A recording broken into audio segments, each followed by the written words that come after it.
Video பார்க்கறவங்க மறக்காம like பண்ணுங்க.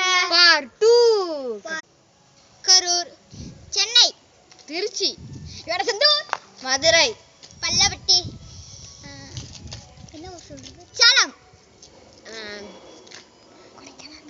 ஏர்வாடி, வேலூர், ஈரோடு, கோயம்புத்தூர், சேலம் சொல்லிட்டேன்.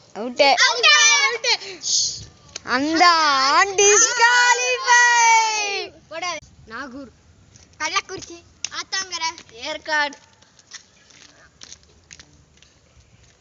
ஓஹோ, என்ன சொல்றது? டிஸ்குவாலிஃபை. இப்ராஹிம் டிஸ்குவாலிஃபை. இந்த சேலஞ்சோட வின்னர் ஜாசிர்.